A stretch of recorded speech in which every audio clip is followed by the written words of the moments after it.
ప్రభుత్వంపై మాజీ మంత్రి హరీష్ రావు తలతిక్కగా మాట్లాడుతున్నారని విమర్శించారు విప్ బల్మురి వెంకట్.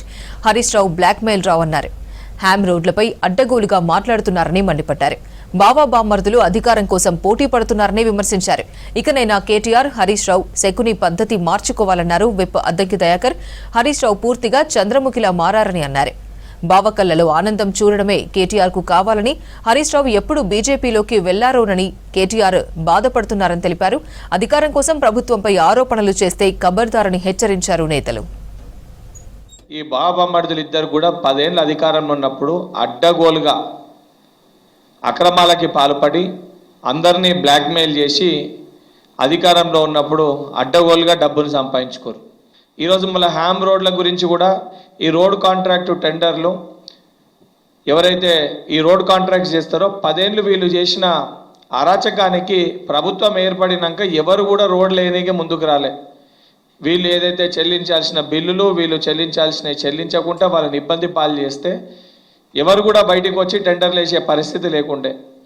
దాని తర్వాత ఒక భరోసాని కల్పించి బాధ్యతతోటి సిస్టమ్ ప్రకారంగా ప్రొసీజర్ ప్రకారంగా బిల్లు వస్తే ఇబ్బంది పడకండి అని చెప్పి హ్యామ్ దాని కింద 60-40 రేషియోలో లోన్ది, మిగతా సగం ఇక్కడ 60-40 రేషియోలో ప్రొసీజర్ ప్రకారంగా టెండర్స్ని పిలుస్తే దాన్ని కూడా ఈరోజు వాళ్ళకి ఫోన్లు చేసి బ్లాక్మెయిల్ చేసి మరి మా సంగతి ఏంటి, మాకు ఇవ్వకపోతే బావ ఒక దిక్కు, బొమ్మడిది ఒక దిక్కు, హరీష్ రావు ఒక దిక్కు, కేటీఆర్ ఒక దిక్కు, ఇద్దరు పోటీ పడి ఈ బ్లాక్మెయిల్ రావులు వీళ్ళని దండుకున్నామని ప్రయత్నం చేస్తున్నారు. దాంట్లో భాగంగానే నిన్న అవాస్తవాలని, టెండర్లు ఓపెన్ కాకముందే అవాస్తవాలని, తప్పులని ప్రచారం చేసి ఇండైరెక్ట్గా వాళ్ళని బ్లాక్మెయిల్ చేయనీకి చిట్చాట్ చేసిన మీడియాతో చాలా స్పష్టంగా వారు మాట్లాడిన మాటలతో అర్థమైంది.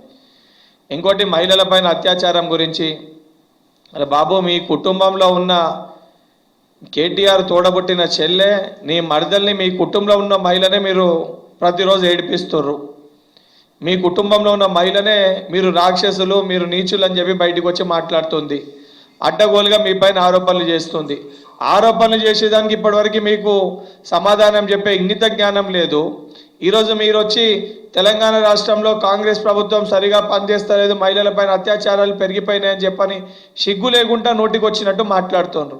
వాస్తవానికి కాంగ్రెస్ ప్రభుత్వం, ప్రజాప్రభుత్వం అధికారంలోకి వచ్చినాక ఈగిల్ ఫోర్స్ కానీ, పోలీస్ డిపార్ట్మెంట్ కానీ ప్రతి చోట ఎక్కడ చిన్న సంఘటన జరిగినా కూడా ఇమీడియట్గా రెస్పాండ్ అయ్యి సంబంధించిన వాళ్ళపైన చర్యలు తీసుకొని ఎక్కడికక్కడ రిస్ట్రిక్ట్ చేస్తూ చాలా పగడ్బందీగా గౌరవ ముఖ్యమంత్రి గారి దగ్గరనే హోంశాఖ పెట్టుకొని ఎప్పటికప్పుడు సూపర్వైజ్ చేస్తూ పనిచేస్తుంది. ఇవి మీ కళ్ళకి కనబడతలేనట్టున్నాయి. ఈ రకంగా కాకుండా అడ్డగోలుగా నోటికొచ్చినట్టు ఏది పడితే ఆరోపణలు చేస్తే తెలంగాణ ప్రజలు మీ అందరు తాట తీసే పరిస్థితి ఏర్పడుతుందని చెప్పి హరీష్ రావుని హెచ్చరిస్తున్నా. ప్రజలకు బాధ్యతగా జవాబుదారితనంగా ప్రభుత్వం ఉంటుంది. అది పక్కన పెట్టేసి ఇష్టం వచ్చినట్టుగా కాంగ్రెస్లో, నేను ఒక మాట అంటున్నా, నువ్వు కాంగ్రెస్ ప్రభుత్వంలోనే ఉన్నావు కదా, ఒకరోజు కాంగ్రెస్ ప్రభుత్వంలో మంత్రిగా ఎలగబెట్టినావు కదా, ఎమ్మెల్సీ కాకుండానే డైరెక్ట్గా మీ మామ పుణ్యాన. తెలుసు కదా కాంగ్రెస్ కార్యాచరణ ఎట్లా ఉంటుంది. ఏదైనా చిన్న మిస్టేక్ జరిగినా కూడా మా అధిష్టానం మా వైపు చూస్తుంటుంది ఏం జరుగుతుందని. కానీ మీ మామ సీక్రెట్లన్నీ నీకు తెలియబట్టి పాపం నిన్ను ఏమీ అనలేడు. ఇదొక అలుసుగా తీసుకున్నారు. ఎందుకు, మీ బామ్మారిదికి ఏమో బావ కళ్ళలో ఆనందం మాత్రమే కావాలి. ఎప్పుడు బీజేపీకి పోతాడు అని భయం, లేకపోతే ఎప్పుడు ఎడు పోతాడనే భయం.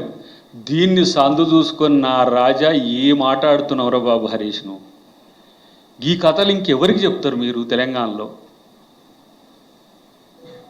అగ్గిపెట్టె దొరకని రాజును నమ్మిన తెలంగాణ ప్రజలను వంచింది కేసీఆర్.